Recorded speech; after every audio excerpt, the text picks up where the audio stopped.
नमस्कार विद्यार्थी मित्रांनो, स्मार्ट अभ्यास या यूट्यूब चॅनलवर आपले मनापासून स्वागत आहे. आणि मित्रांनो, आजच्या या व्हिडिओच्या माध्यमातून आपण 23 जानेवारीच्या ज्या महत्त्वाच्या घडामोडी असणार आहेत त्याचा अभ्यास डिटेलमध्ये करणार आहोत. चला मग वेळ न घालवता आपण या लेक्चरला सुरुवात करूया. तर पहिला आणि अत्यंत महत्त्वाचा असा प्रश्न असेल पुरस्कारांसंबंधित. तर प्रश्न असेल की नुकतेच 2025 सालासाठी इंदिरा गांधी शांतता पुरस्कार कोणाला जाहीर झाला आहे. ऑप्शन्स या ठिकाणी देण्यात आले आहेत. याचं योग्य उत्तर असणार आहे ऑप्शन नंबर सी, ग्रासा माशेल यांना नुकतंच 2025 या सालासाठी इंदिरा गांधी शांतता पुरस्कार जाहीर झालेला आहे. त्याविषयी काही महत्त्वाचे मुद्दे आपल्याला या ठिकाणी पाहायचे आहेत. तर हे जे काही पुरस्कार आहे त्याचं संपूर्ण नाव मित्रांनो इंदिरा गांधी शांतता, निशस्त्रीकरण आणि विकास पुरस्कार असं आहे. हे आपल्याला लक्षात ठेवायचं आहे.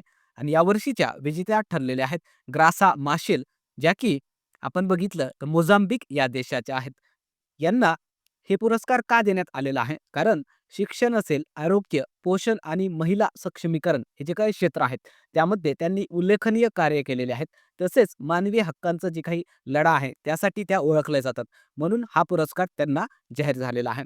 आणि या ज्या त्रासा माशेल आहेत, त्यांच्याविषयी काही महत्त्वाचे मुद्दे लक्षात ठेवा. तर त्या मोझाम्बिक या देशाच्या माजी शिक्षण आणि सांस्कृतिक मंत्री आहेत. त्या अगोदर दक्षिण आफ्रिकेचे दिवंगत नेते होते नेल्सन मंडेला यांच्या त्या पत्नी सुद्धा आहेत. त्या एल्डर्स या जागतिक शांतता गटाच्या संस्थापक सदस्य सुद्धा राहिलेले आहेत. हे काही महत्त्वाचे मुद्दे यांच्याविषयी लक्षात घ्यायचे आहेत. आणि त्यानंतर हे जे काही पुरस्कार आहे इंदिरा गांधी शांतता पुरस्कार, त्याविषयी काही महत्त्वाची माहिती लक्षात घ्या. त्याची स्थापना 1986 साली इंदिरा गांधी मेमोरियल ट्रस्टद्वारे करण्यात आलेली होती. या पुरस्काराचं स्वरूप आहे 1 कोटी रुपये रोख रक्कम, त्यानंतर प्रशस्तीपत्रक आणि सन्मान चिन्ह. आणि मागील विजेते कोण होते 2024 चे, ते सुद्धा आपल्याला नाव लक्षात ठेवायचं आहे. कदाचित आपल्याला 2024 चे सुद्धा विजेते कोण होते हे आपल्याला विचारलं जाऊ शकतं. तर त्यांचं नाव होतं मिशेल बाचलेट, जे की चिली या देशाच्या माजी राष्ट्रपती होत्या मित्रांनो. हे महत्त्वाचे मुद्दे आपण या ठिकाणी कव्हर केलेले आहेत. त्यानंतर पुढचा प्रश्न असेल 2026च्या प्रजासत्ताक दिनी CRPF पुरुष तुकडीचे नेतृत्व कोणती महिला अधिकारी करणार आहे? ही एक महत्त्वाची अशी घडामोड असणार आहे मित्रांनो. कारण पहिल्यांदाच अशा प्रकारे CRPFच्या पुरुष तुकडीचं नेतृत्व एका महिला अधिकाऱ्याच्या हातामध्ये देण्यात आलेलं आहे. म्हणून ही घडामोड आपल्यासाठी महत्त्वाचं आहे. यावर येणाऱ्या परीक्षांमध्ये हमखास आपल्याला प्रश्न हा दिसून येणार आहे. तर ऑप्शन्स या ठिकाणी देण्यात आले आहेत. याचं योग्य उत्तर असेल ऑप्शन नंबर ए, सिमरन बाला. हे जे काही आहेत CRPF अधिकारी, त्या प्रजासत्ताक दिनामध्ये जे पुरुष तुकडी असणार आहे त्यांचं नेतृत्व करताना आपल्याला दिसणार आहेत. त्याविषयी महत्त्वाचे मुद्दे लक्षात ठेवा. तर आपलं जे काही प्रजासत्ताक दिन होणार आहे 2026चं, त्या निमित्तानं या ज्या काही CRPF अधिकारी आहेत सिमरन बाला, या सध्या चर्चेमध्ये आहेत. त्या सध्या CRPFमध्ये सहाय्यक कमांडंट पदावर आहेत. त्या जर आपण बघितल्या तर मूळच्या जम्मू काश्मीर राज्यातील राजौरी या जिल्ह्यातील आहेत. त्यांच्याविषयी जर आपण अजून एक महत्त्वाचा जर मुद्दा बघितला तर या जम्मू काश्मीरमधील जे राजौरी जिल्हा आहे, त्या जिल्ह्यातील पहिल्या महिला CRPF अधिकारी आहेत. हे आपल्याला लक्षात घ्यायचं आहे. आणि यांच्याविषयी विशेष काय आहे, तर हे जे काही सिमरन बाला आहेत 2026च्या प्रजासत्ताक दिनी CRPFची जे काही पुरुष तुकडीचे दल असणार आहे त्याचे ते नेतृत्व करणार आहे. हे या ठिकाणी आपल्याला विशेष कामगिरी लक्षात ठेवायचं आहे. त्यासोबतच हे जे काही प्रजासत्ताक दिन असणार आहे ते परेडमध्ये पहिल्यांदाच एक महिला अशा प्रकारे 140 पेक्षा जास्त पुरुष जवानांची जी काही तुकडी असणार आहे त्याचं नेतृत्व करताना आपल्याला दिसून येणार आहे. म्हणून आपल्यासाठी हे महत्त्वाचं आहे. त्यानंतर पुढचा प्रश्न बघण्या अगोदर व्हिडिओ आवडला तर कृपया लाईक करा. चॅनलवर नवीन असाल तर चॅनलला सबस्क्राईब करून घ्या, जेणेकरून आपला व्हिडिओ चॅनलवर टाकला की सर्वप्रथम तुम्हाला त्यामुळे दिसून येणार आहे. तसेच हा व्हिडिओ जास्तीत जास्त विद्यार्थी मित्रांना शेअर करा, जेणेकरून याचा फायदा आपल्या मित्रांना सुद्धा होईल. चला मग पुढचा प्रश्न आपण या ठिकाणी पाहूया की महाराष्ट्रातील तरुणांना परदेशामधील रोजगाराच्या संधी उपलब्ध करून देण्यासाठी महाराष्ट्र शासनाने कोणती संस्था सुरू केली आहे? ऑप्शन्स या ठिकाणी देण्यात आले आहेत. याचं योग्य उत्तर असेल ऑप्शन नंबर बी, महिमा असं त्याचं नाव आहे. जी की संस्था नुकतंच महाराष्ट्र राज्यामध्ये सुरू करण्यात आलेली आहे किंवा मंत्रिमंडळाने त्याविषयीचा निर्णय हे घेतलेला आहे. ही एक अत्यंत महत्त्वाची अशी संस्था असणार आहे मित्रांनो आपल्या परीक्षेच्या दृष्टीने. यावर येणाऱ्या परीक्षांमध्ये प्रश्न हा विचारताना दिसून येणार आहे. तर त्याविषयी काही महत्त्वाचे मुद्दे लक्षात ठेवा. तर ही जी काही महिमा आहे, तिचा लाँग फॉर्म लक्षात ठेवा. Maharashtra agency for holistic international mobility and advancement. याला नुकतंच 17 जानेवारी 2026ला महाराष्ट्र राज्य मंत्रिमंडळाकडून मान्यता देण्यात आलेली आहे. त्याचा उद्देश काय आहे? कशासाठी स्थापन करण्यात आलेली आहे? तर महाराष्ट्रामधील जे तरुण आहेत त्यांना परदेशामध्ये रोजगारांच्या संधी उपलब्ध करून देण्यासाठी ही संस्था उभारली जाणार आहे किंवा उभारण्यात येणार आहे. हे आपल्यासाठी महत्त्वाचा मुद्दा आहे, ते लक्षात घ्यायचं आहे. कारण सध्या जर आपण बघितलं, तर आपल्या देशभरामध्ये बेरोजगारीचा खूप मोठा प्रश्न हा उभा राहिलेला आहे. म्हणून एवढं जे काही आपल्या देशामधले जे तरुण आहेत, त्या सर्वांनाच आपल्याच देशामध्ये जॉब मिळणं आता पुढे काळामध्ये काही अशक्य होणार आहे. म्हणूनच या प्रकारचे पाऊलं आपल्या राज्य सरकारकडून उचलताना आपल्याला दिसून येत आहेत. याद्वारे परदेशांमध्ये आपले तरुण रोजगार मिळवणार आहेत आणि काहीतरी पैसे कमवणार आहेत. तर त्यासाठी हे प्रयत्न आपले सरकार या ठिकाणी करत आहे. आणि ही जी काही महिमा संस्था आहे, त्याच्या रचना बघायच्या आहेत. यामध्ये मुख्यमंत्र्यांच्या अध्यक्षतेखाली सल्लागार मंडळ असणार आहे. त्यामध्ये 9 सदस्यीय संचालक मंडळ सुद्धा असेल. याचं मुख्यालय मुंबईमध्ये असेल. तसेच इतर ठिकाणी 5 विभागीय कार्यालय सुद्धा याचे स्थापन केले जाणार आहेत. हे आपण लक्षात ठेवायचं आहे. आणि यासाठी अपेक्षित खर्च येणार आहे सुमारे 132 कोटी रुपये. याचं कार्य काय असणार आहे?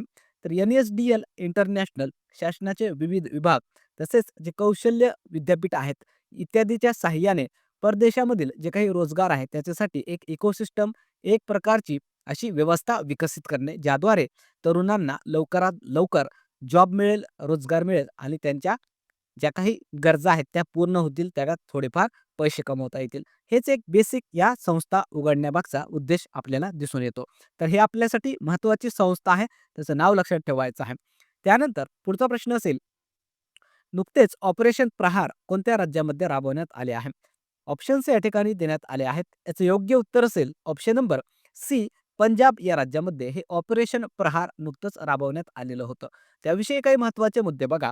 तर याचे नाव आहे ऑपरेशन प्रहार, जे की पंजाब पोलिसांकडून हे राबवण्यात आलेली एक अत्यंत मोठी आणि आक्रमक अशी मोहीम होती मित्रांनो. तर कशासाठी ही मोहीम राबवण्यात आलेली होती? कारण पंजाब राज्यामध्ये गँगस्टरचा जाळं जे आहे, ड्रग्स माफिया हे खूप वाढलेले आहेत. त्यांना संपुष्टात आणण्यासाठी, त्यांचा नायनाट करण्यासाठी हे मोहीम जी आहे ते किंवा ऑपरेशन जे आहे ते या राज्यामध्ये राबवण्यात आलेलं होतं. याद्वारे सुमारे 12,000 पोलीस कर्मचारी आणि 2,000हून अधिक पोलीस पथकं एकाच वेळी सक्रिय झालेले होते आणि यांनी खूपच डॅशिंग पद्धतीने हे जे काही गँगस्टर आहेत त्यांचा खात्मा या ठिकाणी केलेला आहे. याचं लक्ष काय होतं हे ऑपरेशन राबवण्यामागे? तर जे काही विदेशात बसून भारतामध्ये गुन्हेगारी करणाऱ्या ज्या काही टोळ्या आहेत, अशा प्रमुख 60 गँगस्टरचं जे काही नेटवर्क आहे, ते या मोहिमेद्वारे किंवा या ऑपरेशनद्वारे या पंजाब सरकारला संपवायचं होतं. म्हणून ही जी काही ऑपरेशन आहे ते सरकारने या ठिकाणी चालवलेलं आहे. तर आपण हे लक्षात घ्यायचं आहे. त्यासोबतच आपल्याला काही इतर महत्त्वाचे ऑपरेशन जे आपल्या परीक्षेसाठी महत्त्वाचे आहेत, ते लक्षात घ्यायचे आहेत. हे सर्व ऑपरेशन नुकतंच 2025 मध्ये पार पडलेले आहेत. तर ऑपरेशन ब्रह्मा आपण म्यानमारमध्ये जे काही भीषण असं भूकंप झालं होतं, त्यांच्या मदतीसाठी राबवलेलं होतं. ऑपरेशन सागरबंधू श्रीलंकेमध्ये जे दितुवाह नावाचं चक्रीवादळ आलेलं होतं, त्यामध्ये जे काही नुकसान झालेलं होतं, त्याच्यासाठी भारताकडून एक मानवी मदत म्हणून आपण ते ऑपरेशन राबवलेलं होतं. ऑपरेशन महादेव पहलगाम दहशतवादी जे अटॅक झालेला होता, त्यातील जे काही दहशतवादी होते, जे मास्टर माइंड होते, त्यांचा खात्मा करण्यासाठी आपण हे ऑपरेशन राबवलेलं होतं. ऑपरेशन सिंदूर हे आपण पाकिस्तान विरुद्ध पहलगाम दहशतवादी हल्ल्याचा प्रत्युत्तर म्हणून राबवलेलं ऑपरेशन होतं. हे महत्त्वाचे ऑपरेशन आहेत. येणाऱ्या परीक्षांमध्ये हे ऑपरेशन आपल्याला दिसून येणार आहेत. कारण हे नुकतंच 2025 मध्ये झालेले ऑपरेशन्स आहेत मित्रांनो. त्यानंतर पुढचा प्रश्न असेल, की नेताजी सुभाषचंद्र बोस यांची जयंती कधी साजरी केली जाते? ऑप्शन्स या ठिकाणी आपण दिले आहेत. याचं योग्य उत्तर असणार आहे ऑप्शन नंबर बी, 23 जानेवारीला भारतामध्ये नेताजी सुभाषचंद्र बोस यांची जयंती साजरी केली जात असते. त्याविषयी काही महत्त्वाचे मुद्दे लक्षात घ्या. तर हे जे काही नेताजी सुभाषचंद्र बोस आहेत, त्यांचा जन्म 23 जानेवारी 1897ला ओडिशामधील कटक या शहरामध्ये झालेला होता. लोक त्यांना आदराने नेताजी म्हणून सुद्धा ओळखतात मित्रांनो. त्यांनी आपल्या भारताच्या स्वातंत्र्य चळवळीमध्ये खूप मोठं योगदान दिलेलं आहे. त्यांनी एक फौज स्थापन केलेली होती. त्याचं नाव होतं आझाद हिंद फौज, जी की त्यांनी जपानच्या मदतीने उभी केलेली होती आणि त्या फौजेचं खूप मोठं योगदान आपल्या भारताच्या स्वातंत्र्य लढ्यामध्ये आहे मित्रांनो. हे आपल्याला विसरता कामा नये. आणि त्यांचाच जन्मदिवस आपल्या देशामध्ये राष्ट्रीय पराक्रम दिवस म्हणून सुद्धा साजरा केला जातो. आपल्या परीक्षेमध्ये असाही प्रश्न विचारला जाऊ शकतो, की नेताजी सुभाषचंद्र बोस यांची जयंती कधी साजरी केली जाते? किंवा भारतामध्ये राष्ट्रीय पराक्रम दिवस कधी साजरा केला जातो? या दोन्ही गोष्टी एकच आहेत, आपण ते लक्षात घ्यायचं आहे. त्यानंतर आपण काल ज्या महत्त्वाच्या घडामोडी घेतल्या होत्या, त्याचं क्विक रिव्हिजन या ठिकाणी करणार आहोत. तर पहिला प्रश्न आपण काल बघितला होता, भारतीय वंशाच्या अंतराळवीर सुनीता विल्यम्स यांनी कोणत्या अंतराळ संस्थेतून निवृत्ती घेतली? याचं योग्य उत्तर होतं ऑप्शन नंबर ए, नासा. त्यानंतरचा प्रश्न आपण घेतला होता, की प्रजासत्ताक दिन 2026च्या संचलनामध्ये महाराष्ट्राचे चित्ररथ काय असणार आहे? याचं उत्तर होतं ऑप्शन नंबर बी, गणेश उत्सव हे आपलं महाराष्ट्राचं चित्ररथ असणार आहे. त्यानंतरचा प्रश्न घेतला होता, की नुकतेच अमेरिका युनायटेड नेशन्सच्या जागी आता कोणती नवीन संघटना बनवण्याच्या तयारीमध्ये आहे? याचं उत्तर होतं option number C, board of peace. त्यानंतरचा प्रश्न आपण घेतला होता, की भारताचा पहिला open sea marine fish farming प्रकल्प कुठे सुरू करण्यात आला आहे? याचं उत्तर होतं ऑप्शन नंबर ए, अंदमान. त्यानंतरचा प्रश्न आपण घेतला होता, की नुकतेच ब्रिटनने कोणत्या द्वीप समूहाचा ताबा मॉरिशसला सोपवण्याचा एक ऐतिहासिक असा निर्णय घेतलेला आहे? याचं उत्तर होतं ऑप्शन नंबर ए, चागोस. आणि याविषयी कालच्या व्हिडिओमध्ये डिटेलमध्ये आपण अभ्यास केलेलाच आहे. त्यानंतरचा प्रश्न आपण बघितला होता, की नुकतेच अमेरिकेचे राष्ट्राध्यक्ष डोनाल्ड ट्रम्प यांनी कोणत्या देशावर ताबा मिळवण्याची घोषणा केली आहे? याचं उत्तर होतं ऑप्शन नंबर बी, ग्रीनलँड या देशावर या अमेरिकेचे जे राष्ट्राध्यक्ष आहेत डोनाल्ड ट्रम्प यांनी ताबा मिळवण्याची घोषणाही केलेली आहे. याविषयी सुद्धा आपण काल डिटेलमध्ये चर्चाही केलेलीच आहे. त्यानंतर मित्रांनो, काल आपण होमवर्क क्वेश्चन दिलेला होता. तो होमवर्क क्वेश्चन असा होता, की 2025चा आंतरराष्ट्रीय बुकर पुरस्कार कोणाला देण्यात आला आहे? ऑप्शन्स आपण दिले होते आणि बऱ्याचशा विद्यार्थ्यांनी या प्रश्नाचं उत्तर सुद्धा खूप सुंदर पद्धतीने कॉमेंट बॉक्समध्ये दिलेलं आहे. खूप खतरनाक पद्धतीने याचा अर्थ असा आहे, की तुम्ही अभ्यास करत आहात. याचा फायदा तुम्हाला नक्कीच मित्रांनो येणाऱ्या परीक्षांमध्ये दिसून येणार आहे. तर अशाच प्रकारे लागून कंटिन्यू अभ्यास करा. 100% जे येणारा रिझल्ट असणार आहे ते आपल्याच बाजूने आपल्याला येताना दिसून येणार आहे. ज्या विद्यार्थ्यांना या प्रश्नाचं उत्तर माहिती नाही, त्यांच्यासाठी उत्तर आपण सांगणार आहोत. त्याचं उत्तर असेल ऑप्शन नंबर ए, बानू मुश्ताक यांना 2025चा आंतरराष्ट्रीय बुकर पुरस्कार देण्यात आलेला आहे. त्यानंतर आजचा होमवर्क क्वेश्चन असणार आहे, की नुकतेच वंदे मातरम गीताला किती वर्ष पूर्ण झाले आहेत? हा सुद्धा एक महत्त्वाचा असा प्रश्न आहे. कारण या गीताला नुकतंच एक ठराविक वर्ष झालेले आहेत, जे आपल्या परीक्षेमध्ये विचारलं जाऊ शकतं मित्रांनो. म्हणून विद्यार्थ्यांनी उत्तरं देण्याचा प्रयत्न करायचा आहे. चुकलं तरी हरकत नाही.